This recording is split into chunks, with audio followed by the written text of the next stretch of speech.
Police అంటే సమాజంలో గౌరవప్రదమైన వృత్తి. 24 గంటలు కష్టపడే తత్వం వారిది. అంతేకాకుండా లా అండ్ ఆర్డర్ను కంట్రోల్ చేస్తారు కూడా. తమ దగ్గరకు వచ్చిన ప్రజల కష్టాలను తెలుసుకొని సత్వర పరిష్కారం కోసం పనిచేస్తారు.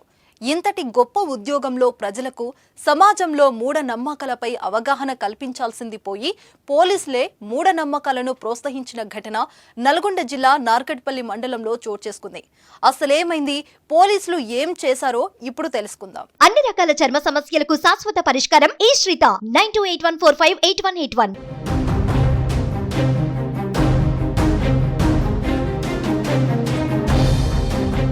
నల్గొండ జిల్లా చెరువుగట్టు ఆలయం హైదరాబాద్కు 60 కిలోమీటర్ల దూరంలో ఉంది.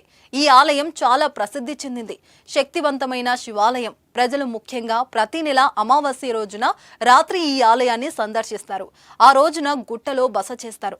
పెద్ద సంఖ్యలో భక్తులు తరలి వస్తుంటారు కాబట్టి ఈ ప్రదేశం చాలా పవిత్రమైనదిగా భావిస్తారు భక్తులు.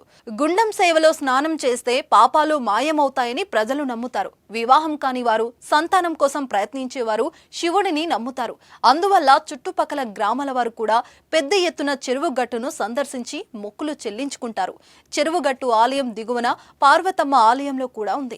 ఇదిలా ఉంటే ఈ జాతరలో తెలంగాణ పోలీస్ సిబ్బంది వేడివేడి అగ్నిగుండంపై చెప్పులు లేకుండా నడుస్తున్న వీడియో ఒకటి సోషల్ మీడియాలో చక్కర్లు కొడుతుంది. నార్కట్పల్లి మండలం వార్షిక చెరువుగట్టు జాతరలో భాగంగా యూనిఫామ్ ధరించి సిబ్బంది ఈ కార్యక్రమంలో పాల్గొన్నారు. పార్వతీ జడల రామలింగేశ్వర స్వామి జాతర ఉత్సవాల సందర్భంగా భక్తులు అగ్నిగుండాలపై నడిచే ఆచారం ఉంటుంది. ఎన్నో ఏళ్లుగా ఈ కార్యక్రమం కొనసాగుతుంది కూడా. అయితే సాధారణ భక్తులతో పాటు పోలీసులు కూడా నిప్పులపై నడవటం ప్రస్తుతం వైరల్ అయింది.